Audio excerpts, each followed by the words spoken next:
All right, here we go. Hey there, everyone. Welcome back to another episode of Full Court Dreams, the Underdog Voice. Today, we're going to dive into stories of those who live and breathe basketball. Now, man, Coach Hodge here. I'm your host, Coach Q. I was about to say I'm your guest. Look, I'm crazy today. I'm your host, Coach Q, and today we have a great guest with us who embodies the true spirit of the game, Coach Hodge. From growing up in the basketball mecca of PG County. That's where KG and all them come from. KD and all them come from. Yeah, PG County. To playing point guard at Washington College and winning back-to-back county championships as a coach. Everybody, please welcome Coach Hodge. Like the claps. Yeah, we got the live audience. Yeah, you got the live audience in the background with the applause. Thank you. 1,000 people in the background applauding their heads. Man, you like the little setup there? Yeah, it's nice, man. You got it going on in the Underdawgs Lounge. Well, I'm trying to make it better though. I'm gonna try to make it better. Get some stuff on the background, and then I was talking to Mr. Lee from the school. Yeah, because he got a studio. Okay. So he got 3 studios because he do music. I was like, yo, you could have made my theme music for me. So he was like, yo, you need any equipment, anything you need, just let me know. I'm like, oh, are you sure? And he was like, I want, do you got any soundproof stuff? He said, I can get it for you. He said, but he said he liked the, he got drywall, soundproof drywall. He said he liked that better. I'm like, okay, you know more than me. Soundproof drywall. Let me find out. Get this sound off. Yeah, I ain't never heard of that. Yeah, let me find out and get all this stuff. Get this drywall in here. I gotta do a new installation in here though, because in here like too hot, too cold. Yeah, like in the summertime it'd be hot, and then I don't know what they did to my air conditioner up there. Like it comes through, but it's not all the way open. And in the wintertime it's real cold in here. So I had to have the heater on. But the heater do a good job with heating up the room and stuff. That's good, yeah. But it's not bad. If I keep that door open, the air from the air, it'll keep the room on. Oh, I'm good, man. Cool. I'm cool. You got the hey, I don't want nobody thinking that's just about to say. That's not liquor. It's not liquor. It's not alcoholic. It's my famous grandmother's tea that everybody like. Like people that don't even like tea be coming here be like, and I'm like, you want some tea? They be like, I don't even drink tea. I'm like, well, taste this. They be like, oh yeah, you gotta make me some of that. Yeah, it's not alcoholic, so I'm doing this podcast sober, just so y'all know. Yeah, it's not alcoholic, though. It's good though. Yeah, so don't worry. I might put it on the market one day. Yeah. I might. I don't know. Hey, when you come into the Underdawgs Lounge, you gotta get you some sweet tea. You gotta get some. Part of it. Gotta get some. That's part of the journey. So y'all don't see a lot of people drinking it because he got it coming in. Everybody else get it when they leaving. Everybody else got it when they left. So he got it coming in because I was pouring me some. Hey, better get it first and get it before you leave. Yeah, get it before you leave. Keep you cool so you can do this podcast. You hear me? Yep. So let's get started from the beginning, man. Growing up in PG County, known for its rich basketball culture. Like everybody be like DMV got some of the best basketball players out there, and they do. I think Baltimore fell off a little bit. PG County is basically the basketball capital of Maryland to me. That's what I think. But I think Baltimore will come back soon, hopefully. So yeah. How did you first fall in love with the game, bro? So from being from PG County, like you said, it's the mecca of excellence for basketball. I think I fell in love with the game at an early age. One, because back then we didn't have a lot of things that kids got now to distract them from like putting in the work to play basketball. So we didn't have the iPhones, the iPads, the devices like that. So it forced us to go outside and play on the blacktop. It forced us to play with our friends Um, so that's why I fell in love with the game because I always wanted to go to the court.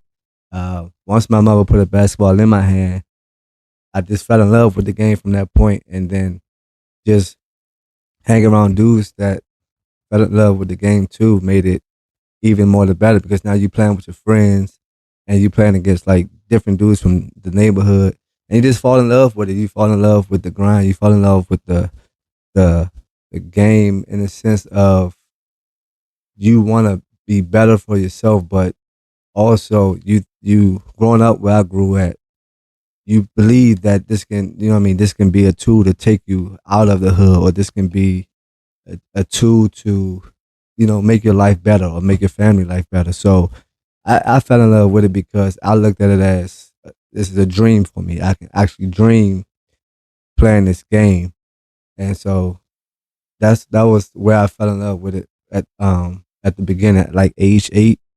When I picked it up, started dribbling, I was like, oh yeah, this is something I want to do. I was always small, so Right. I was never into football like that. I mean, a lot of dudes did play football back then, but to me, I just felt like I was just a little too small. Basketball was it for you, huh? Yeah, so And then like then you get to like playing outside with your friends like we used to do. Like you get to brag, hmm you know, once you beat them. hmm You get to brag. 'Cause my homeboy was on here like when me and him first met, and I really started. I was a good football player. And they'd tell you like I had the best arm. Like always played the quarterback position. Mhm. But when I couldn't really play basketball, so he used to call me sorry all the time. sorry. Yeah, he used to call me sorry all the time. So I went away for a summer, came back and demolished him. And he was Good. like, yeah, I want Stevie on my team. He came back over the summer and started ducking. I'm like, yeah, y'all shouldn't call me sorry. So y'all motivated me to put a basketball in my hand and play more. There you go. Yeah, but it going outside and playing, man, really like you got to talk trash to your friends, you know, when you beat them and stuff like that, have fun with your friends. Really build a relationship and really compete for basketball back then. Yeah. How do you feel about these days about like it seems like these you gotta practically Yeah. make kids go play outside and play some sport or something like that. Yeah. Yeah. I believe like nowadays kids just way more distracted, and also they want it to come easy to them. Like you said, back then you played on the blacktop. Like it was basketball courts was like legendary spots. Like you got Rucker Park. Right. You got a lot of these courts that is like legendary for like ball players that's outside. Like Dorsey Road here, when you go on Right. Dorsey Road and you know on the county, Yes. that was Dorsey a Road. spot. Yep. Dorsey Road was a spot. That's where everybody used to The dome down Baltimore right, City. Like right, the dome, right. so these are outside courts where dudes that played there they made it like a legendary thing, a icon place. But now you don't hear about like no courts like that because kids not going to these courts. A lot of kids, If you don't got no gym, they don't want to practice. They Yeah. don't want to work out. They Yeah. don't want to be outside. They want to go on the side of a gym. exactly. And then when they working in the gym, they working with a trainer. They're not working on their own game outside on the court, apart from the trainer or apart from coaching, which Right. I think is a loss. It's like a lost art with these kids nowadays. And it's don't get me wrong. I mean, maybe they feel satisfied in the fact that okay, I worked with my trainer, I'm good. But putting in more work outside by yourself, to me, in my opinion, I think that's where you really become better because Yep. you working on the aspect of your game that nobody's telling you to do. You out there, and then like playing on a court. I know for me, when I played on the court outside of the court, and you playing with older dudes, it made you Better. it made you better. One, two, it also made you feel like I have to really take my moments because Right. I might not never get the ball. Ball You again. playing against older dudes that Right. they ain't gonna give you the ball back. Again. Right. So let me put that work in now and show Exactly. them what I can do so they can want to pass me the ball. Exactly. So it made you work even harder because you're like, man, these dudes I'm playing with, they ain't giving the ball. Like you gotta think, you like, dang, am I trash or what? But it made you play and made you train harder, so that when you back out there the next time, like you like, give me the rock, I can do something, I can play like y'all, I can play with y'all. So, but I think that kids, they just don't gravitate to the outside court because it's just a different era, man. There's no courts crowded. No, we used to have to drive to like 4 or 5 courts to find a court that really wasn't that crowded. So you could play, because once you got on that court back in the day, if you lost, you didn't know when you was getting back on that basketball court. Yep. That's another point. You get out there at 12 o'clock, noon, everybody playing, you might not see that court till 7 o'clock. Yep. And when you lose, and then you sitting there chopping it up. But I mean, it was a great environment to be in. Right. Back then, these days, every court you go to empty. Just empty. Yeah, they ain't even telling if no nets up. It's like it's just empty. It's different nowadays. Like, so me and Coach Hodge, so we work together and we coach together. So I asked him to be my assistant coach at Newtown. So we in class today, and we splitting up the class. So we like, and on this side, you can play soccer or football. Then on this side, we ain't playing no basketball. So I asked the girls, I was like, what do y'all want to do? None of them girls want to get up and do nothing. They said eat, sleep, be on that phone. I'm like, y'all don't want to do nothing. Yeah. Like, this is physical education class, and like, you don't want to do nothing but eat, sleep, be on your phone, and walk around. Like, I'm giving you the option, because the boys try to like take over everything. So I'm trying to get the girls the option. Like, y'all can play anything else, volleyball, basketball, anything y'all want. Most of these girls was like, I want to eat, sleep. I'm like, yo, is this what it's coming to? Like, yeah, nobody want to do anything, man. These kids don't want to go outside. I would think COVID would have changed all that. Like, being stuck in a house like that. Make you get out. Yeah, I think it would want to make you get outside. Like, I don't know. Different mindset nowadays, man. It's a different generation. Don't want to. I ain't knocking them, but they just different from how we do things and how we grow up. They want things fast, quick, and tomorrow. If I ain't good by tomorrow, I don't want to play no more. Yeah, I think this generation is more results oriented than they are process oriented. And they gotta fall in love with the process. They like to fall in love with the results. They want it now, quick. And go ahead, I'm sorry. My bad. Like, when they see the greats playing and they see these guys on TV and these girls on TV playing, they really think these girls ain't grinding. They really think they just got good like that. Yeah. No, these people grind, and that's the difference between you becoming good and you becoming great. Is your grind. Mm-hmm. You know what I mean? Is you only going to practice with your trainer, or you going to do more? But the people that just practice that trainer get killed by people that do more. Mm-hmm. Like, you meet that girl that does more than just practice with her trainer and practice with their coach and practice. And that's what I be trying to tell my girls. I'm like, what do y'all do outside of practicing with me? We practice 3 days a week. What are you doing the other 4? Mm-hmm. And like, one of my parents was like, dude, we can get together. My daughter got a basketball coach. Just come over the house and just have fun playing basketball. Like, no stress, no not. Y'all just come over the house and have fun playing basketball.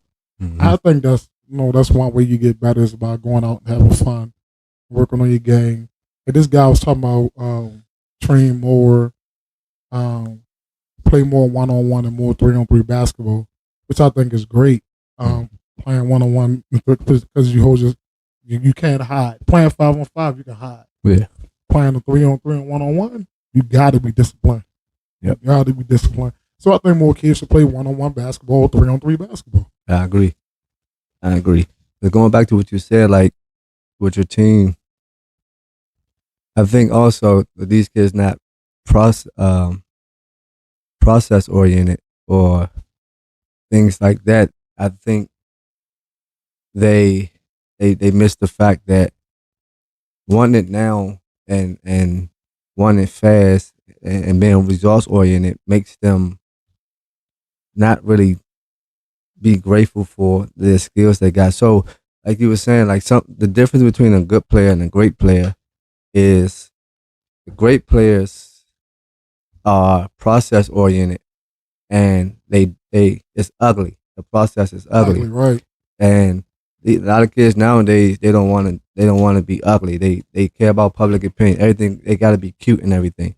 Their Right. game got to be cute. The way they do got to be cute, Cute. and that's not that the great players. And I would tell any player that's listening, anybody that's listening, that the difference between the greats and the goods is the process is ugly. It's ugly. Like Ugly and boring. it's ugly. It's boring. It's You're doing the same thing yep. over and over and over again. You're not doing 350 doggone dribble moves. You're doing one dribble pull up 200 times until you master it. That's the ugliness of training and specializing in something that you do it and you master that before you move into the next thing. Yep. These kids want to do. All right, let's dribble 500 times. And keep on.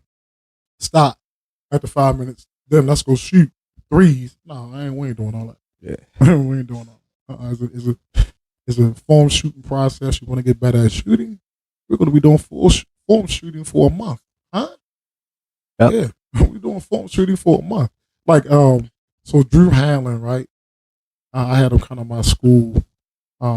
He trains like Joel Embiid, Jason Tatum. So he was telling us about when he was training Jason Tatum that he just had Jason Tatum the whole summer just do the jab step.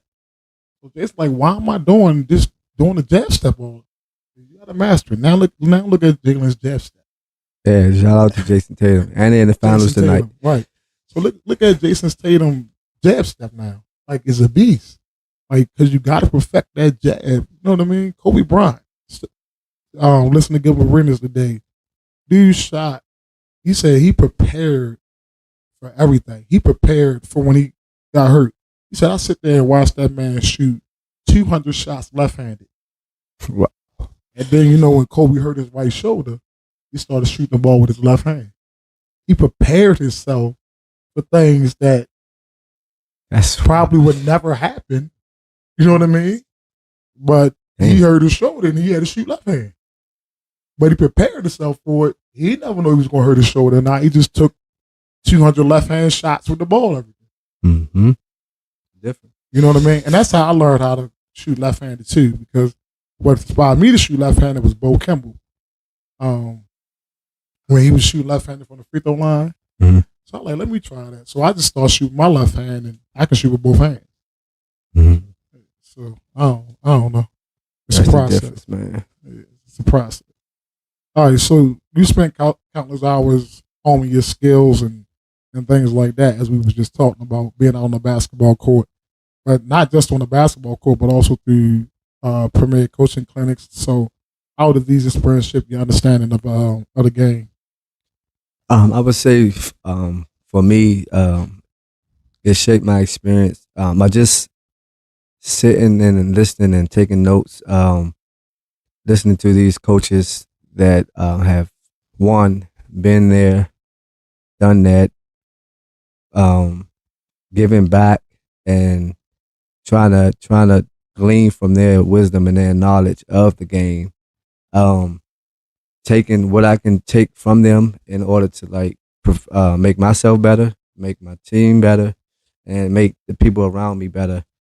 I think that when I go to these coaches clinics, I am thinking about ways to get better for my players and just myself. So the understanding of that helped me with just seeing coaches' views on certain things, and how they look at it, and then the way they look at it and why they doing it that way, and not just doing it the same way they do it, but taking it from them and creating it and making it, the way I do. And that helps me understand. So every coach probably can have their own philosophy, and it may be the same philosophy, but it's different in how we understand it and how we look at it. Like a lot of people say no middle defense, but that's still the same as lock left, Right. because you taking away the middle, which is that person's right hand, and you sending them left. So you just take notes and understand that it can be the same thing, but it can be taught differently. And I learned in these clinics to hone my skills in the aspect of coaching as it relates to how I go about it. Um, Not just taking what they say and using it, because my players may not be their players, Right. and my players might not can do what their players do. But if I can understand it the way that I can understand it, I can break it down and teach it to my players. And I think sitting in these different clinics and getting these different views helps me bring it into the realization of how I can coach and how to make me a better coach for the players that I come in contact with. Yeah, you like I here's the thing, people. I cheated. I ain't gonna lie, I cheated all my life. I copied every last coach that I ever been around. I cheated. Sorry. Basketball is nothing new. Basketball is a copycat sport. Like if you ask any coach, oh yeah, I got this from such and such, I got that from such and such.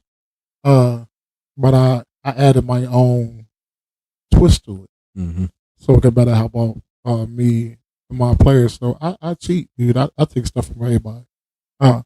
Even when I'm coaching against a coach, I take stuff from them. Mm-hmm. I like, okay, I like that. Let me, yeah, I'm gonna try that. So yeah, you go to these coaches. Like we went to a coach's clinic this summer. Yeah. Was it this summer or winter? Yeah, No, it was in fall, right? Was it in the fall? It was in fall before the season started. We went to Wooten. Yeah, Wooten. I think that was the summer. It was summer. The summer, like maybe it was early fall, in the summer, early fall, just before we had trials and stuff. Right. So we went to Wooten, and Hurley was there. Michigan coach, she was there. Georgetown coach, he was there. Kansas State coach was there. So we got a lot of stuff, and knowledge from a lot of D1 coaches that have winning programs, and learn something from every last one of them. Mm-hmm. So trust me, yeah, this is a copycat business. Everybody copies everybody. It's just putting your different spin on it. So yeah, exactly. Yeah, that shaped my experience big time. That Wooten clinic really shaped my experience as far as coaching. Yeah. Like you said, these different D1 coaches winning programs, winning championships, they really like helped me in a sense. Coming into the season, what experiencing what they taught and how they taught it, and just from that experience helped me navigate the Newtown season. Yeah, took out JV to us undefeated season, 17-0. So those kind of experiences is how I honed my coaching experience. And again, like you said, it's a copycat sport. You just understand in certain ways, and you just put your spin on it, put your twist on it. That better helps your personnel on your team. Right. So that's it. Yeah. So as a former college basketball player at Washington College, what was it like playing as a point guard there, and how did that experience fuel your commitment to the sport? Well, for me, my experience as a point guard at Washington College was, this is why I'm here. This is why I'm here in the Underdog Lounge, ladies and gentlemen that's watching. I served my first year on the bench. I was the backup point guard. There was a point guard in front of me from New York named Marcus, and coming into that college on a scholarship, I had to play backup role. So I was the backup point guard. So my freshman year, I didn't see tons of time, but that experience shaped me to the point where I didn't take for granted when I got on the floor. I may got on the floor for 2 minutes. Or for those of you that get in the game when it's blowout run, hey, it is what it is. You gotta just take that experience, take that moment, and you have to maximize it, because you don't know how far it can take you. And this is the Underdog Podcast. When you have those kind of stories, when you might not be recruited and you might not be top this, but you good enough to make a team, then you gotta just take that moment and you gotta just capitalize on it and Put that work in. you gotta put that work in. And that for me, being the backup point guard, that shaped my whole experience. When it came to basketball, you gotta approach it as a pro. Um, it was games my freshman year. I didn't even get in. I didn't get in, but I ain't pout. I ain't asked my coach about it. I just kept working. You practice the next day. You work hard. You stay after practice. You get shots up. You come in practice early. You get shots up. I didn't make no excuses for myself, and that experience for me being a backup point guard, it's what led me to be a better leader. It made me who I am because I didn't look at it through the lens of, oh, I should be starting. I'm better than Marcus. No, this is Marcus' time, and when my time come, then my time will come. But when I get in, I'm gonna do my best. I'm gonna give my all, and that's the experience I look at through life with. Like no matter what I'm doing, how I'm doing it, I gotta give my all. I gotta give my best. I gotta put in the work. And playing as a point guard, that helped me at Washington College. That helped me with how I coach, how I play, how I teach, how I do everything in life. That one experience shaped my whole existence as it relates to my mindset. Also, though, playing as a backup point guard, it does help you realize that when your moment comes, you might have to step in and be a leader. Point guards are usually the ones that they are at the hip of the coach. Yep, extension of the coach. You're an extension of the coach, so you got to be the floor general. You have to, you really have to be a leader because that's the role you in as a point guard. IQ. Yep. And your coach, honestly, all you point guards out there, your coach is relying on you to be that person, that extension of them. Yeah. So I'm hard on my point guards, dude. You know that. Oh yeah. Yeah. I'm really hard on my point guards. You ain't I shoot. You have to everything I say you should be looking at me. You should be listening. Everything your coach say you should be listening to because like you're the extension of that coach on the floor. You supposed to be able, once you get on that floor, dictate everything that your coach tell you to do. Yep. I agree. And Everything. I had to do that. I had to come to my coach while my teammate at the free throw line. And like, you want us to do this? That's like, I'm asking questions. I'm saying, I see how you doing this. What should we do here? And you got to make adjustments on the fly. Yep. And that's the point guard's role. I can't speak for the shooting guard, the center, but the question was the point guard, how it shaped my experience. And that as a point guard, that's how it shaped my experience. Just having to be a leader. My second year was much better. Marcus had gone on, I think he graduated. Then now I stepped in and now I'm playing. But then you played from behind.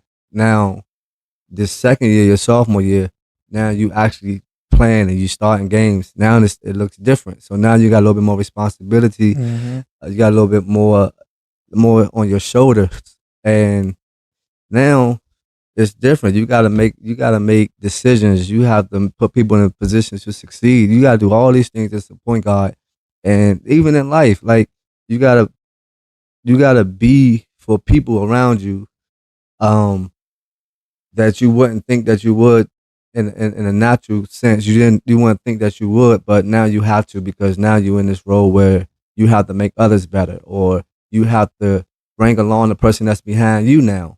Like you can't just say, all right, I'm the point guard now. It's my job, and you're not mentoring the person that's the freshman that's coming in behind you. Yeah, that's a selfish teammate. Yeah, that's a selfish teammate, and that's how. And if you like that in life, you're gonna be selfish. Right. But you got to pass on these things. And then my junior year, now adversity comes where, all right, get injured. Now the guy behind me, Phil, he comes in and he's the point guard. Now you're going to everything in your mind like, did I just lose my job to this dude? And now Phil's a good player. He was out of PG County. I think he came from Largo High School or something like that. He was a good point guard. He was good. And I went down with an ankle injury. But I wasn't the one that was like trying to hold Phil down or just keep him like keep my hand on him. No, what I did was I took him under my wings, like showing him the road. All right, this is what you want to do. All right, this dude keeps going under. You might want to just step back, take the three, or he's going over. I showed him like different things on how to play the point guard role. So from freshman to junior, I didn't play my senior year, but from freshman to junior, it all like transitioned from first being a backup, then stepping in the role, being a starter, and then getting injured my junior year and not ever getting my spot back. But not becoming bitter, but becoming better in the sense of like, hey, you got to take on this role. You got to be for this dude because he, you know what I mean? It's for the betterment of the team. Right, being a great teammate. Then it's for the betterment of the team. Had I harbored like feelings, but like, man, nah, he taking my job. I ain't about to help him out. I ain't about to get my job back. I'm working hard to get out this air cast and get this surgery so I can get back. Now, had I thought like that, then we wouldn't been a good team because I'm not bringing him up or showing him the ropes, and I'm being a selfish teammate. So all those experiences shape that mindset, and it all stems from just being a point guard. So what? So this is not me. We all see it. This the me generation, like or the I generation. Like, don't nobody want to do what you just said that you did. Don't nobody want to bring the next person up behind them. Because they're scared they're gonna get their spot taken and stuff like that. But it's not about you. It's about the betterment of the team. Like if you're the starting point guard, one thing you gotta do is you gotta keep working hard and to keep your job because you never know what's gonna happen. But even still, if that do happen, like you said, still, you still won't play. Like even though if you lose your job, you still won't play. But don't hold somebody else back. Right. You know what I mean? Help them along, and it's for the betterment of the team. I'm trying to win the championship. But I say this, I know I'm still gonna get some time. I say this, like, help the team out. Nowadays, like, I ain't helping out. And it don't make no sense to me that if you're going to play a team sport, be a great teammate. If you don't want to be a good teammate, then go play tennis, go play golf, go play something that doesn't involve you and other people on your team. Right. Like because that's just selfish, and I wanted it. Not just like there's a lot of selfish players out there today that's just thinking about their self. And I'm gonna tell y'all a little secret. Y'all think that, but the people that you want to go play for, like the coaches, they don't think that. You have to be a great teammate, even if you are a star. You have to be a great teammate. And if you're not a great teammate, the good coaches and the really good coaches don't want you no matter how good you are. I'd rather have 5 good teammates than 4 good teammates and one person that don't want to be a great teammate. I think they the star, and it's not going to work. So y'all is listening, kids, whoever, parents, like, stop. Teach your kids how to be great teammates. If you be a great teammate, your kids will turn out to be great people. But if they selfish, they're gonna turn out to be selfish people. And they ain't gonna get that far. So yeah, that's a great story, man, about how you ain't just pout and moping. No, man. Look, I'm trying to win. I'm hurt. Let me help this young guy. Let me help him lead our team right now. Yep. So what happened your senior year? So after I fought hard, like to come back and like play, my ankle was never the same. So I just forgot it. I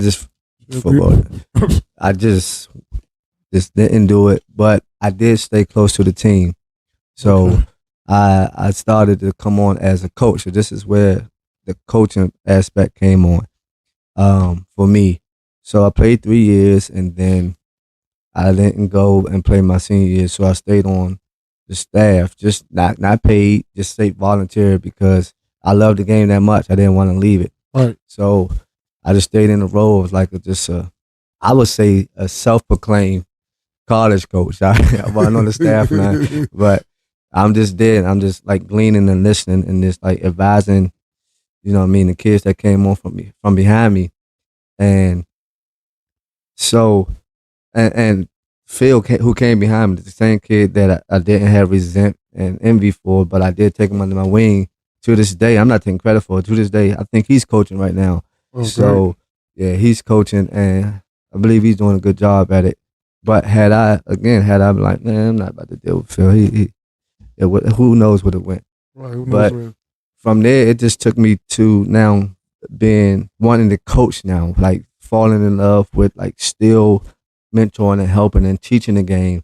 So I think that injury was kind of a blessing in disguise. Right. I enjoyed playing basketball. I played it again, starting back from the beginning of the podcast. When I was 8, fell in love with it. It took me to college. It did what it needed to do for me. I just used it as a tool to get to college because I didn't have the means. My mom didn't have the means. So, but I had to get to college and you know make my life better and do something and get out the hood. So I used basketball as that tool to do that. And it took me to college. I got scholarship for it. But that last year, I think that's when I said, you know what, I had a good run. This is cool. Like I had an experience. Not everybody had that experience. Right. So Right. for me, I was content with the experience. And Okay. now I wanted to further this, but in a whole different setting. So that's when I like got into the coaching thing. And so I know I couldn't coach at the college level just yet. I just there's certain things, it's levels to it. I mean, you got to learn these things. Right. So that's when I went and I volunteered, like Boys and Girls Club, Mhm. and like a local Boys and Girls Club around the corner from where I went to school. And then from there, that's when it just, That's when the coaching just stepped in, huh? yep. And then I just fell in love with now coaching. So it went from player to coach. And I'm kind of glad that the ankle got bummed out and stuff because I honestly, I don't know, y'all gonna think I'm crazy, but I honestly like coaching better than I did like playing. And playing was fun. Playing was fun. And I know a lot of people like, what? This dude is tripping. How you like coaching better? Yeah. I know, yeah, trust me, I get it. Coaching is a very stressful. Hey, listen, coaching is stressful. Stressful as heck. If y'all want to get into it, I would caution you, like, You gotta have tough skin. yes, you better. It's not for the faint of heart. Trust me. No, it ain't. You're No, looking it at ain't. two coaches right now. It's not for the faint of heart. And So what we went through last year, yeah, and we had winning seasons. Yeah. I ain't like. yeah, I don't even know. Like, I'm like, yo, how is this stuff even going on? Like, I don't know, man. But yeah. we had a winning season. It was just, it's so much, man. And man, look, Yeah. same thing for me. Basketball for me was, when I'm growing up, I liked it. I don't think I loved it as much. Mm-hmm. I liked football. I think I liked all sports. Like, I was good in baseball. I was a good pitcher. I was good in football. I was a great quarterback. A great defensive end when I played in high school. Basketball, I was really good at basketball, but I was one of those kids where I had a confidence issue. Mm-hmm. But everybody's like, "Oh, you were really good," and I'm like, "Oh, okay." But I had a confidence issue, and I think like for me, my 9th grade year in high school, and I'm just playing in the gym, like just playing, and I'm the head coach at the school's my gym teacher, so he came in and like, "I need you to come to my practice." So I'm like, okay. So mind you, I'm at one of the biggest high schools in the country, Lake Clifton. About my freshman class was just about as many kids that's in Deer Park right now. Wow. Like almost 1,000 kids. Yeah. Right. That's the freshman class alone. Jeez. So man, it was like 2,000. 4,000 kids. Yeah, it was a lot of kids at Lake Clifton, dude. So I go into the gym, and it's like, we had 2 gyms, but I go into the gym for practice. Dude, when I tell you, it seemed like it's like 1,000 kids in that gym. I'm like, I was like, nope. Yeah. I was like, nah, I can't. I ain't doing this right here. And then I played rec ball at Bentlow. So that's back when rec ball was this joint. Like rec ball was it was the joint back then. Back then, you ain't travel all over the world. You had to be the best of the best to play AAU. And then some of it was just wasn't the best of the best. It was you pick, it was favoritism a lot. But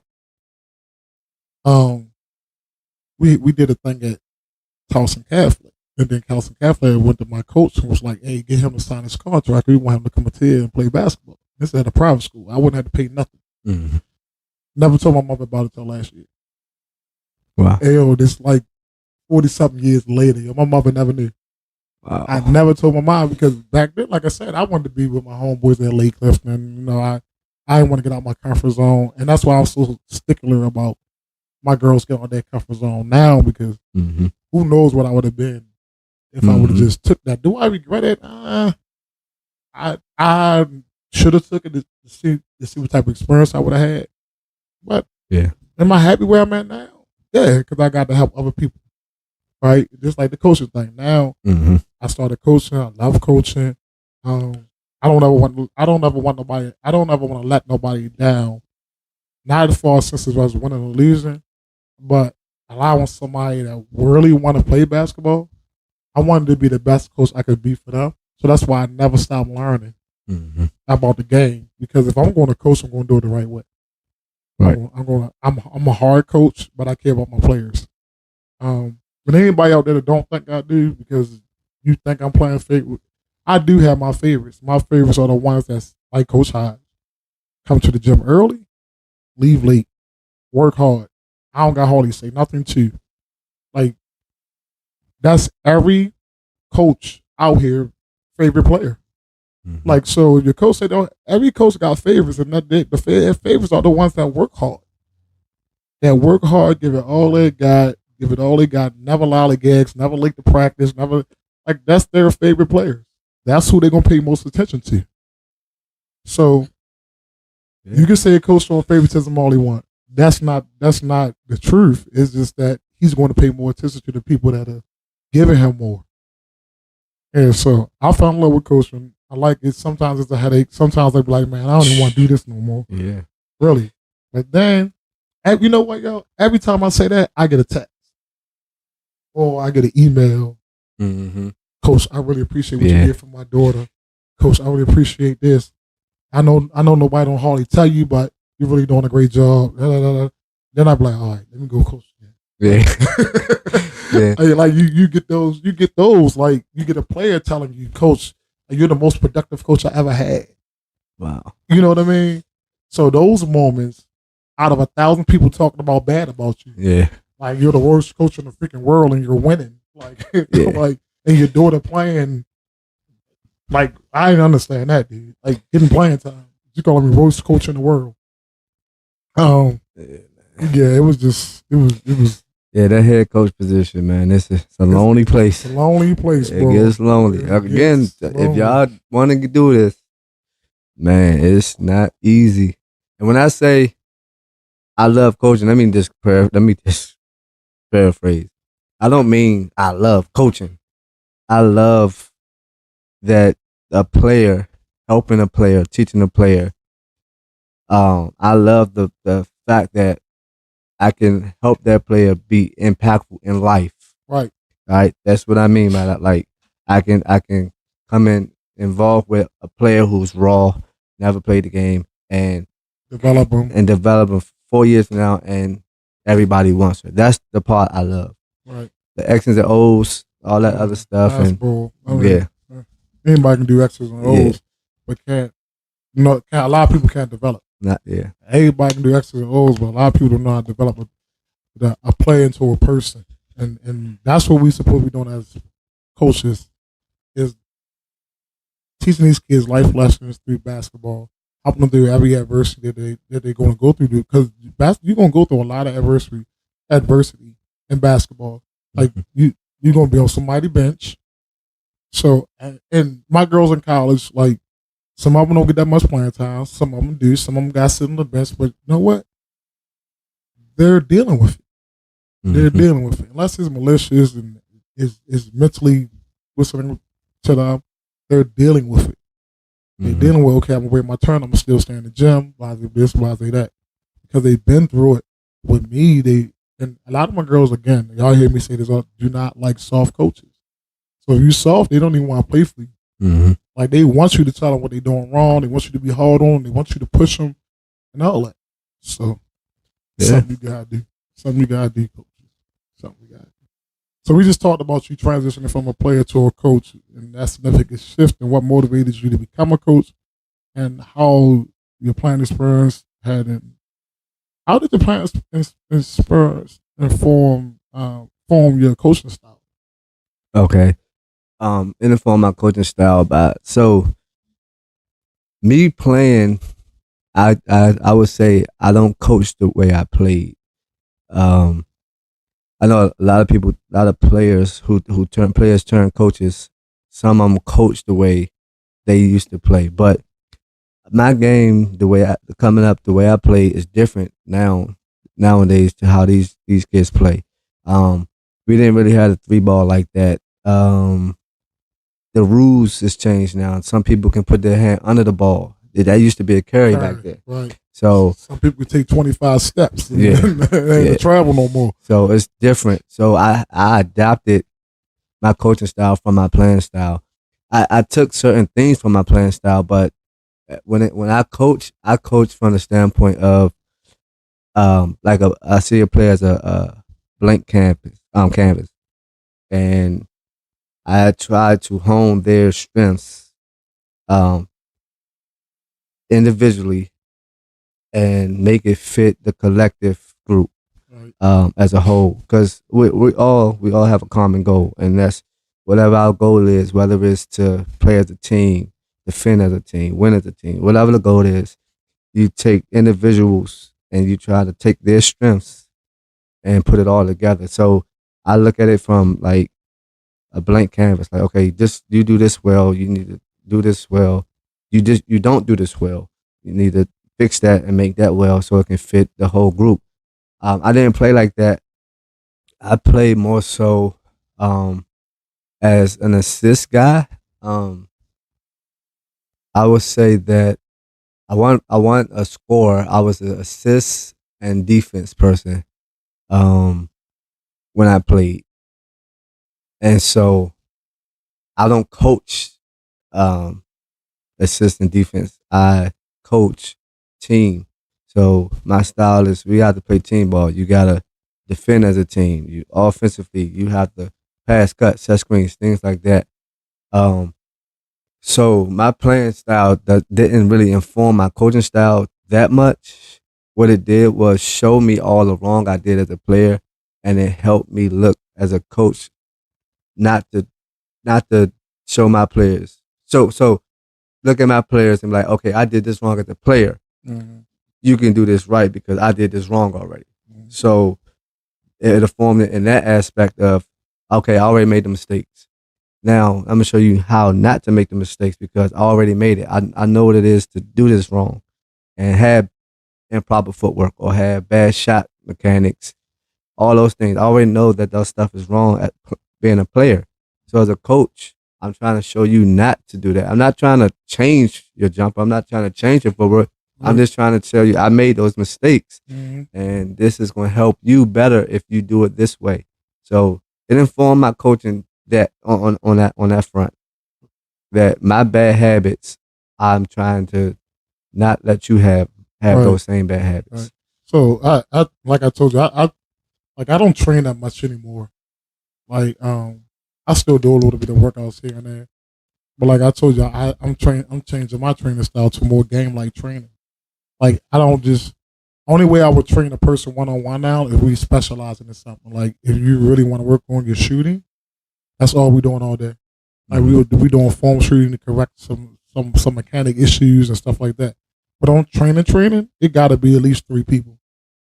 Cause we setting screens coming off of dribble handoffs and stuff like that. That's basketball played in 2 and 3 segments. That means it's either a 2-man game or a 3-man game with 5 people on the court. Mm-hmm. So it's either going to be a triangle situation or it's going to be an off the ball screen situation, dribble handoff situation now. So I train more like that, like it's a game situation. If I got girls, we'll do some individual stuff first, and then it start leading up to team stuff. And then especially if I got like 6 or 8 girls, because I train like 6 or 8 girls at a time, then we run 3-on-3 or 4-on-4. Or, I let them go 1-on-1 first, then go 2-on-2, then go 3-on-3 and stuff like that. Mm-hmm. But they got to do what they just learned. They got to set the screen. They got to come off the dribble handoff. They got to do the stuff that they just learned. So it'll be easy to translate it into the game. I think it's hard to keep on doing one-on-one training and not put it to use. Mm-hmm. You know what I mean? Mm-hmm. In game situations. So my thing is, it's good to hone your skills with one-on-one training, but I really think that if I am just going to do one-on-one training as a player, I got to go find 3-on-3 pickup games to see if all the stuff that I'm learning in my training can translate into a game. You know what I mean? So I got away from that one-on-one training and started doing more groups of like 3, 6 players, 5 sometimes, but I try to get away from that. So I don't even. I used to love training, man. I don't know. I just don't. I just think that it needs to be more game like training. Mm-hmm. I agree. Because these kids don't know how to play basketball. Yeah, They have fun on night. They cheat 1-on-1. They watch the NBA. They don't know how to set a screen. They don't know how to come off the screen. They don't know how to defend a screen. They don't know how to roll to the basket. They don't know how to cut. Like, it's just, it's ugly. It's ugly sometimes. I just think more players need to group like training, man. I'm adopting that. I'm adopting that same method of training myself. Yeah, because I just think it benefits the kids more, and they can get to the game and know how to set a screen and know how to come off the screen. Play a defense, know how to ice a screen, because like everybody trains on offense. Nobody trains on kids on how to come off the screens and play defense and stuff like that. You see no videos of nobody playing no defense. Nope. None. You're going in there, there's barely any videos. You probably, out of 100 videos, you probably get 2 or 3 where they show somebody how to actually play defense. Coming off the screen, how to ice the screen, how to hedge it and stuff like that. You don't see that. They learn all that in practice with their coaches and stuff. Why not be trained on that? So when you get to practice, it's easier for the freaking coach. I agree. Easier for the coach, 100%. Right? So you're known for your keen insight, what you just got finished talking about, and your in-depth understanding of the strategy of basketball and your game theories. So can you share a bit about your coaching philosophy and how it led you to back-to-back championships? At 2 different schools. Yeah, absolutely. So my coaching philosophy, it's real simple, and it goes back to what we talked about earlier in the podcast, and just doing the same old boring habits. Teaching your players just to do the same thing over and over and over and over and over till they master it, because once they can master it, then they can reach their maximum peak. Right. They have like no weaknesses. So I try to philosophize my coaching with making sure each player, from the least to the greatest, they are doing the same old boring habits. Like, they're passing it the same way every time, thumbs down. This fundamental. So just being fundamentally sound, same old boring habits, and playing together as one. It's narrowed down to those 3 things in the grand scope of things. So that's just how I approached it this year and last year. Just, you got to do the same old boring habits, even defensively, sliding your feet, staying low, just those same things. Like, if you watch our film back, like, we just did the same thing over and over and over and over.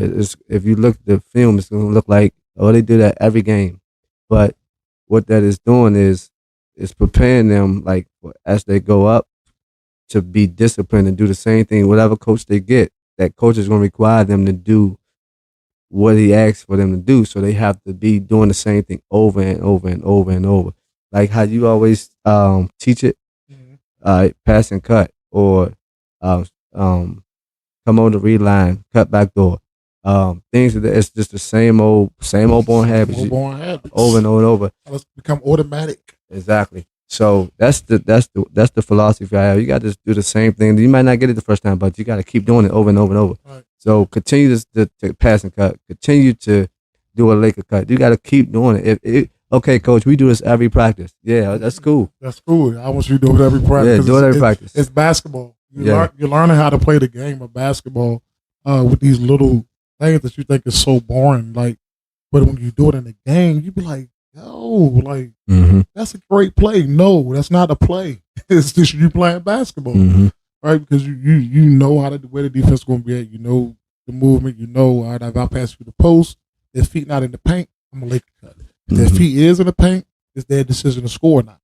You know what I mean? And if they ain't going to score, I got to reposition myself to get open so they can kick it back out to them. So it's just about just building your IQ as far as basketball. And I was listening to this guy, and he was like, less is better.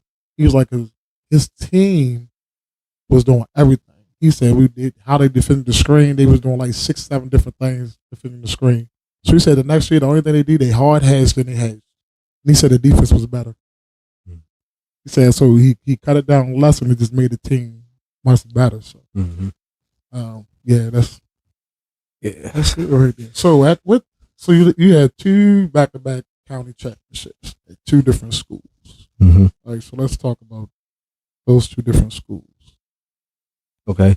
Yeah, so the first school was Deer Park Middle Magnet, and they went on to win the West County championship that year, which led to you reaching out to me and like, hey man, you want to come over with me, which was a no-brainer because I mean, that's just promotion is good, and like to experience like coaching at a high school level is a dream of mine. It was a dream of mine that I'm glad I fulfilled. Thanks to you, I really appreciate that opportunity. And so, good coaching, I don't let good coaches get away. So yeah, I got you. I don't let good, if I know you and I see I got an opportunity, and a lot of people tell you this, he gives a lot of people opportunities. Any coach that ever coached with me, no, I give a lot of people opportunity to do their thing based on certain stuff. Like I let you do your thing. I don't hover over you. Go ahead and do your thing, as long as you have these disciplines. All right. Other than that, I don't got a problem with you, man. Handle your business, and you really did a good job. I ain't bothered you hauling none. Yeah, you couldn't. That team you had up there, right? They needed full undivided attention. Oh my gosh, man! I mean, them and their parents. So yeah, sure. So your plate was full, man. I mean, I watched it firsthand, but you did a great job. I mean, 18-5, playoff. So I mean, all that adversity I went through, but for nothing. I oh my gosh, man. It was like not, and like before I even got that job, I was like, I don't even want to. My last AAU year made me not want to coach no more. No more AAU. Anyway, I'm like, I'm not doing it no more. But because of the simple fact, for one, most of the girls that I had, they was going on. Oh, and I told my younger team, my 9th grade team, I said, if I do coach, you're the only team that I will coach. I'm not coaching older girls. None of that in AAU. Because that year just made me say, I don't want to do it no more. Getting a job at Newtown sparked something in me again that made me want to coach. And I told those girls that. And then the season went on. And it wasn't everybody. I really enjoyed most of those girls. It was just some nonsense, man. It's just, whew, I don't know.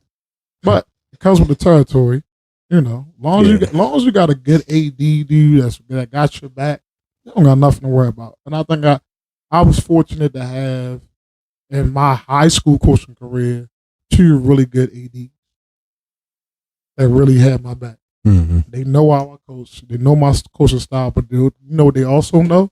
They also, no matter how I coach, I'm not being detrimental to people, and I develop, and I get them into college.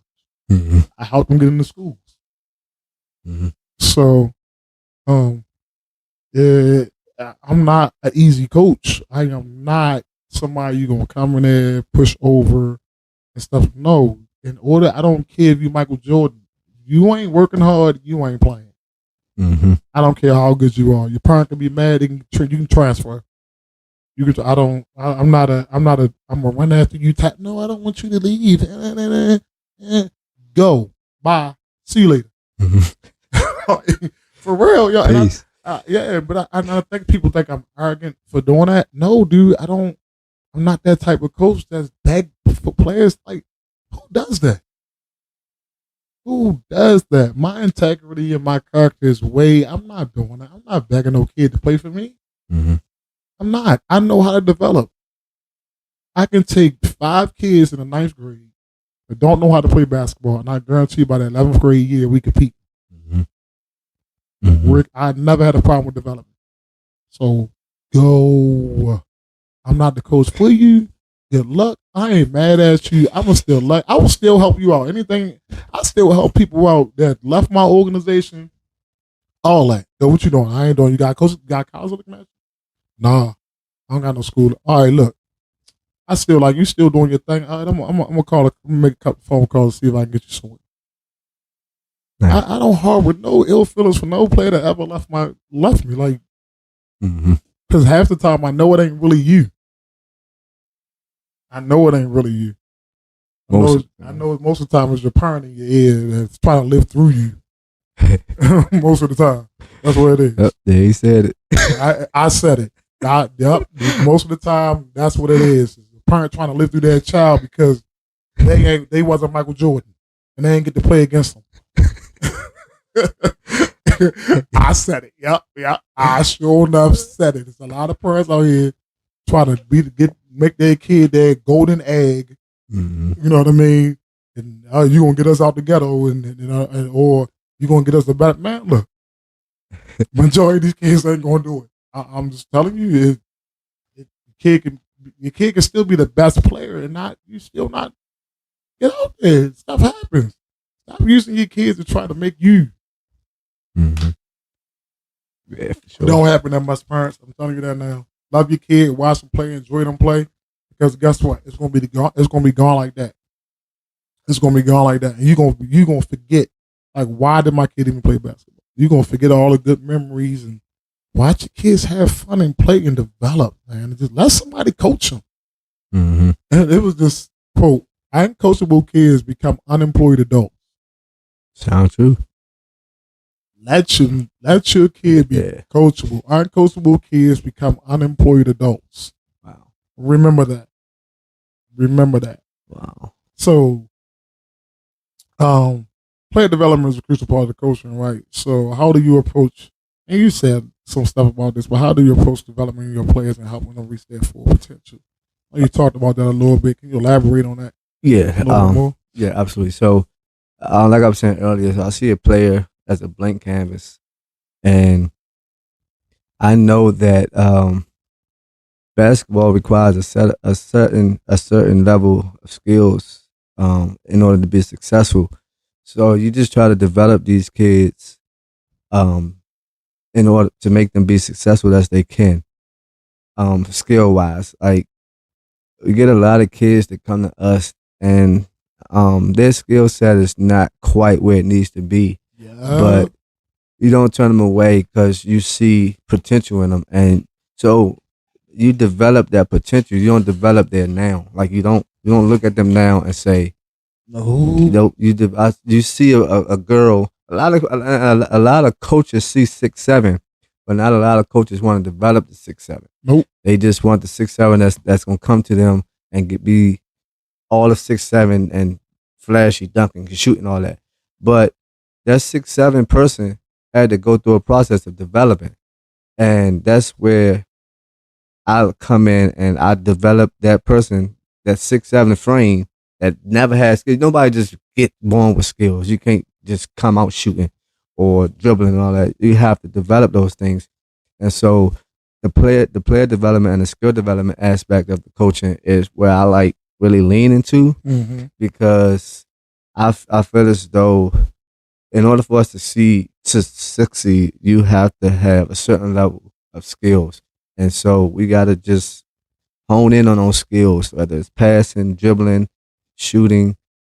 You just nurturing that potential. You have potential to be a good scorer. So, well, if you got potential to be a good scorer, well, you can't just be a spot up shooter. You have to be able to put it on the floor. You have to be able to dribble. So you need dribbling skills in order to one shot pull up or shoot off the dribble.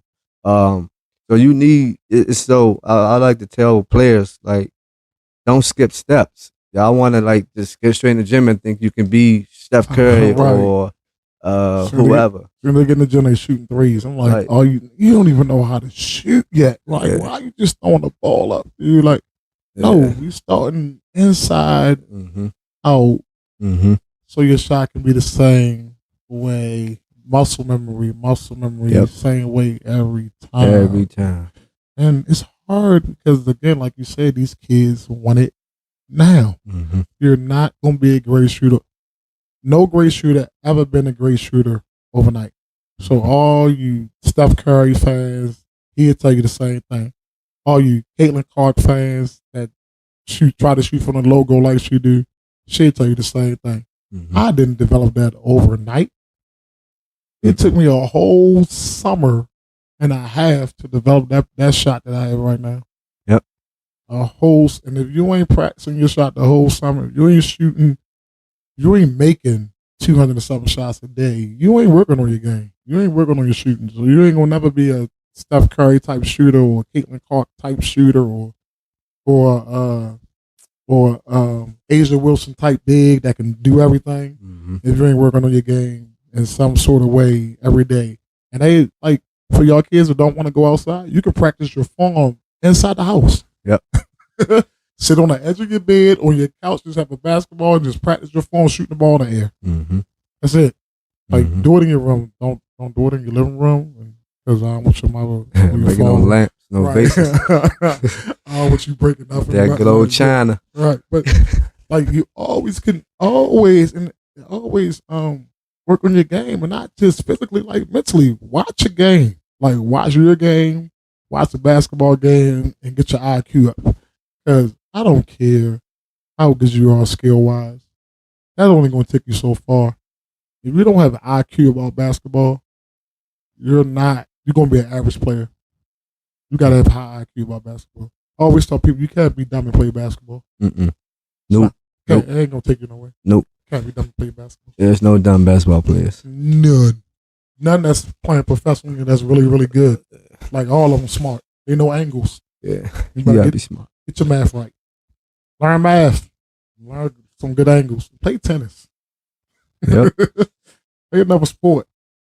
Like, don't just focus on basketball all your life. Paige Becker said that she wished she wouldn't have specialized early. Sport. Right? Because she think it would have helped her out with basketball. She wouldn't have specialized too early. So, parents, look, on my blog, I talk about choosing a sport, the right sport for your kid. Read that blog. It's on my webpage, sqbasketballchronicles.com. Take a look at that. It'll give you some good tips on how to pick the right sport for your kid and stuff like that. And a lot of other blogs that'll give you some good tips about basketball or any sport. So just check that out. So, winning championships was a huge accomplishment.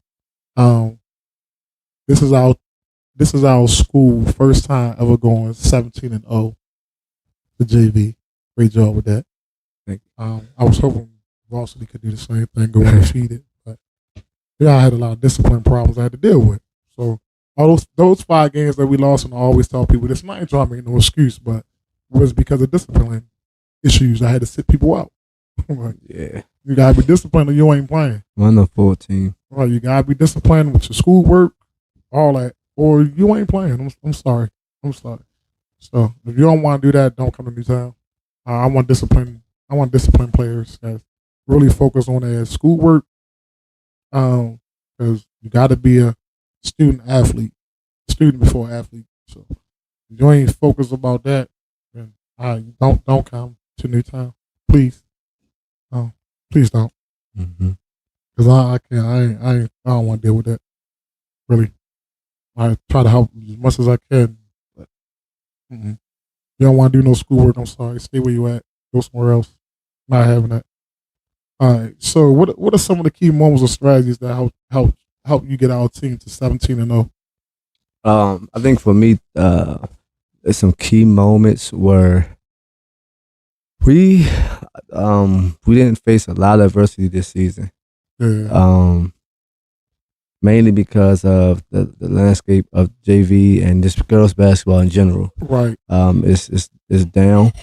So, but the key moment for us was, What's man tournament? yeah, I think when we played against Savannah Park and was it Gwen Park?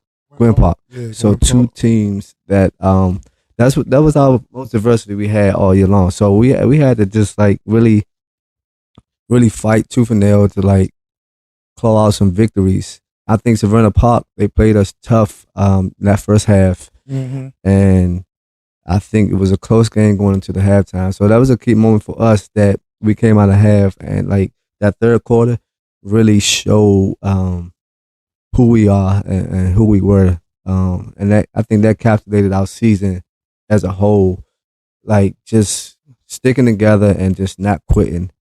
That she got game holiday hoops all for the girls tournament really like was one of the key moments for us. Some key strategies from this season was again a lot of my stuff was from the clinic we went to and just gleaning from those college coaches, winning coaches, and just different things, and just taking those experiences and just bringing it to this team. I would say those was key strategies I employed from that, and it helped us to do what we did. But the key moments were definitely from that holiday tournament. It showed how tough we can be, and also showed if we can play through adversity because we never from the county we was never tested, never tested, never challenged, no adversity, no nothing. Averaging 70 points a game. Yep. And so that tournament really humbled us because it showed us like, yeah, maybe we haven't arrived. We're not that good yet because here you have the Savannah Park team who look on paper you probably like, oh yeah, they're gonna blow them out. Well, they came and they smacked us in our face and they pressured us. They did everything to us. They made shots. And we looking at each other at halftime. I think you probably mentioned something at halftime too to the girls like, hey, look. So and they came out and I think they went on like a run and then that sparked it. So even Gwen Park was tough. They had one girl, she was tough. So fast as I don't know what. Yeah. Can y'all stop shorty? Fast as that. Yeah. And then the second half they did something different. So those was the key moments from that team. They just have adversity within. We all know we lost players and stuff like that, but that was really the key moment for this team. I also think, Milford was a key moment for us because that was it right there. We thought we had it, and Milford they battled back.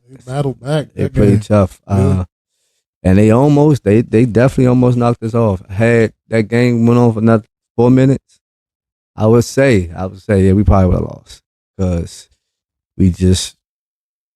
I lost Kalia that game, right? That was the game after Kalia. You lost Kalia? Yeah. That was like the last game. That actually was the county championship because they was on their side. They was the best, and we was on our side. So I think they cut it within single digits, and it started the pressure started to mount, and you could see the tension over there on the bench, and the pressure mounting for us. I know even for me, it was just like, all right, we had to dig deep, and we had to have some grit because we on the road, and this team is trying to knock us off. So and we ain't really felt no pressure like that all year. Nope, all year, and we had everything working against us. So referees weren't gonna get them the calls that they was normally getting, and We was on the road. They had a big crowd. That was their senior night. They had the band in it and The bands, everything. So, and they cutting the lead to 6, and it's like whoa, and the pressure mounted for us. Yeah, that varsity tried to do the same thing to us, bro. I'm like, oh my goodness, they tried to do the same thing to us. Yeah. So what are you like looking forward to this up and coming year? It's getting close. Summer. I know this might supposed to be high school, and I wasn't putting them in that high school thing this year. But some Yeah, it's a high school. You know, June is high school live period. oh, So you take your high school team and put them in the tournament. There's a tournament in Frederick that they was trying to get me to put the high school girls in, but oh yeah. so what are you excited about next year? I know I'm kind of excited because we came in to a school that already had, you know, all their players. And I didn't want to really mess with their dynamics because they've been playing together for so long, so I really didn't mess with it. Mm-hmm. But this year, we really get to mess with it. Mm-hmm. Like we really get to, like, all right, this is who we really want on the team. Look, ladies, if you ever see this pot, it's going to be hard this season. You're going to have to fight. We got a lot of new girls coming in, transferring, some freshmen coming in, JV moving up. You're going to have to fight this year. And I'm sorry if you get cut, but if you ain't giving us what we want, if you're not being disciplined, if you're not going hard in practice, if you're not, you're going to have to really work this hard. We're trying to build something here that's really special. And if you ain't trying to buy in, you're going to get brought out. I'm sorry. Mm-hmm. I'm sorry. I don't care if you're a senior, a freshman, a junior, you've been playing for 3 years.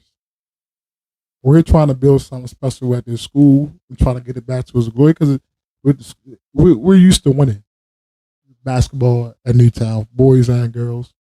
You can see the banners all over the gym. But we need to get over we haven't got over the hump playing against her for the last couple of years. Mm-hmm. Plan on doing that this year. Almost did it last year. We almost did it until the fourth quarter. Then some stuff happened. But this year, I'm really excited about what's coming in. I'm really excited about finally we supposed to be getting a 6'3" girl that just been sitting there for 3 years. Now she want to play basketball. Her last year of school. Hopefully she keep that and come. But we got transfers that's coming in. Like I said, we got some freshmen that's coming in. I think we're gonna do pretty well this season and for the next couple of seasons. I think we're gonna do pretty well. Yeah, we're getting girls to come to the school and working these girls out, getting them better. I don't like even if we don't get all the good girls better. And I'm not a coach that can say I want out here picking all the back. Like I take a hard worker. I can sit in the audience and tell, oh, she good, but her attitude is what's the name? Oh, but she's not as good, but she hustles and her attitude is better. Mm-hmm. I will take that girl over. Oh, she's over her. You know what I mean? Because I can get her better. But like, ladies, gentlemen, I can't control your effort. I can't control your attitude. 2 things I'm not coaching. I'm not coaching effort and attitude. Mm-hmm. I'm not. If you got a bad attitude and and your effort lacks, you can't play for me. I'm sorry. That's a headache, and I don't want. I don't want to deal with that type of headache. You don't want to give me no effort while you playing. That's how I see it. Like, why you out here? Mm-hmm. Why you out here? So what are you looking forward to for this up and coming season? I'm excited, man. I'm excited about the new challenge of getting all these pieces and just putting it all on one puzzle and just seeing how these girls mesh together and from different backgrounds, different schools, different things, and just coming into what we got building and competing for championships and records and things like that. So I'm excited for the challenge. I think that all of these different backgrounds and all these different players have to understand one thing, that it's not about them coming in. It's going to be about the team as a whole. Yep. So it's going to be challenging for us, but I like challenges. I told y'all earlier, I ain't an underdog for no reason. And underdogs, they love the challenge. One thing you know about an underdog, they love the challenge, and they love when they're going against the favorites because it's an opportunity to prove everybody wrong. So when people look at the outlook of our team, oh well, they got transfers and they don't have no chemistry. Oh, they got freshmen coming in. The freshmen ain't gonna be that good. Oh well, their returners, they vying for playing time. They don't care. So you might look at our outlook, but once we get it all going, then you're gonna be proven wrong. Cause again, we got this underdog burn going. Man, I'm still bitter about last year. Yeah, I'm telling you, dude, because like again, like dude, we 18-5. We ain't getting no type of props. Like yeah, them rankings is crazy, man, and like I'm like, yo, like really, like again, only reason why we lost to a Delaney and teams like that was because I set girls for 3 quarters. Mm-hmm. Mm-hmm. Oh, I set you up for the whole game because of discipline issues, man. Mm-hmm. Other than that, we probably would have won. And Delaney, we almost went into overtime in that game. Yep. And they have all our best players playing. You know what I mean? Yep. So I was pissed off, man. We ain't get as much recognition that we did, and that made me even more like, okay, I love being underdog. Like, I love it. I love people doubting us and stuff like. I've been like that for my whole AAU season. People doubting us, and our main goal was to get girls in college to play basketball, and we did that probably more than a lot of other teams that are known. Mm-hmm. Keep on. Yeah, look, we're going to get where we need to be at next year. We're going to keep on working no matter what. We're going to keep on fighting no matter what, and that's the whole thing. So, yep, expect a lot because we're going to fight. We're going to fight, man, and that's the one reason why I did this podcast. And I wrote my book is because of the simple fact that most of our kids do work hard, the ones that really want it, and they're not getting the type of notoriety that, like Nasir. Nasir is always in the gym. Mm-hmm. Shout out to Nasir. Yeah, shout out to picked a school to go to this year. Didn't work out because of the money factor, but she's going to another school. And she's going to McDaniels because they gave her more money. And she's going to walk on. And I'm telling her, she's still in the gym. She's going to make the team. I'll have no doubt. She's a hard worker, sure. Shooter. Game got better. Confidence got better. She was beginning, when I got there, I don't know how to handle the ball. She was scared to go to the hole. By the end of the season, she was bullying girls going to the hole. She was bullying girls going to the hole. She was knocking girls all the way to the other side of the doggone court, going to the hole. Like, get off me, sure you can. Yeah. Get off me. So, like, and that's what we do, man. We build these girls' confidence. And no matter what nobody say, dude, like, she's dope. Yeah. But player like her ain't hardly get no recognition. We had one of the top scorers in the county. Ain't get no recognition. Like, she was the leading scorer in the county. Like, one of the leading scorers in the county. Like, ain't getting no recognition. So I don't know where about her. They going where they need to go at. They're going right where they need to go at. They doing some big things. So everything don't need to be in the light. Everything don't need to be in the light. Underdogs can do everything in the dark. But when they get on that court, we'll get on that field, all of us going to come out. Yep. All of us going to come out. So, man, I really appreciate you coming on and us talking. We can do this all day.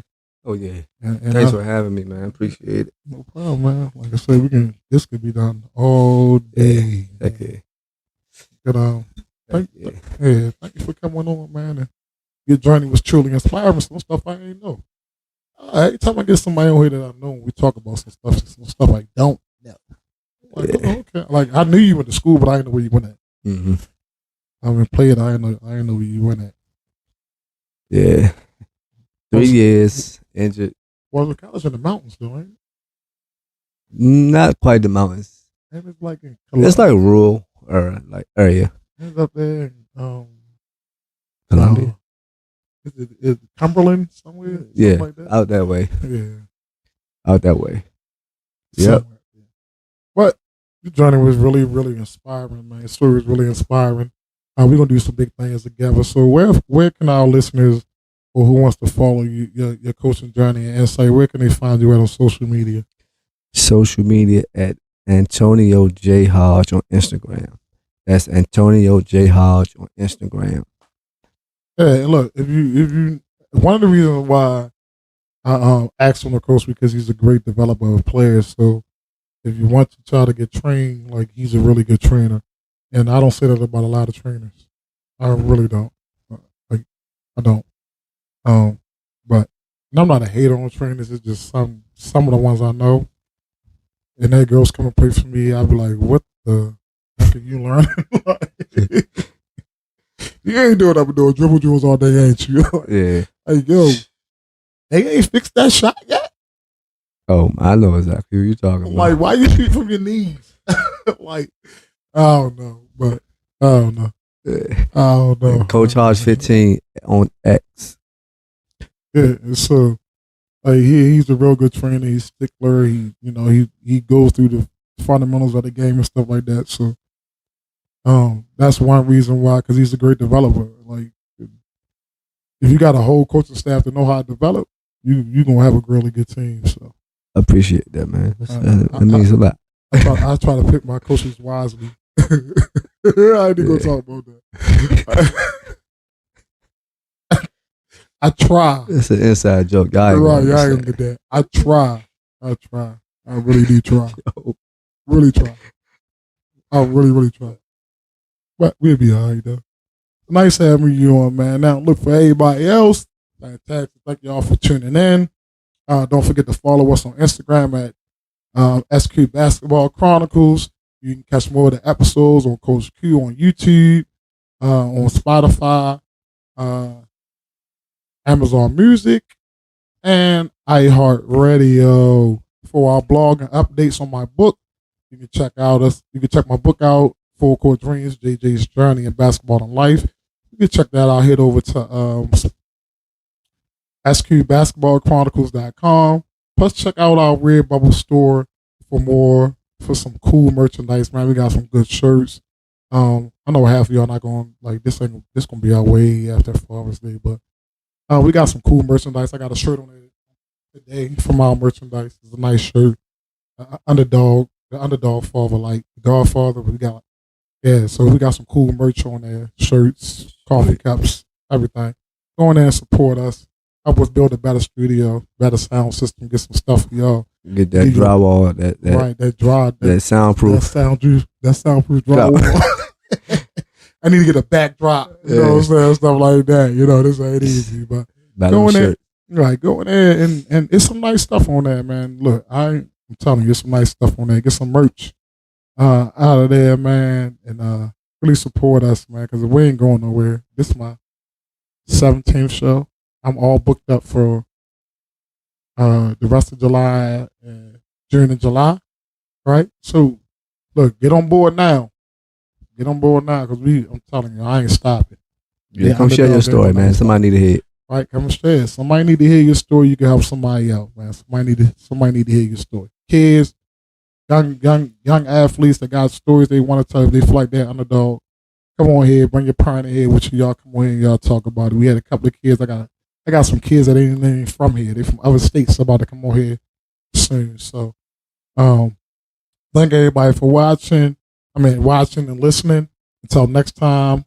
Oh, thanks, Coach, for coming out again and sharing your story. Until next time, keep dreaming big, play bold, and remember, it's the size of the fight in the underdog that counts. Thanks, Coach Q. Sign off. We out. Peace. Peace.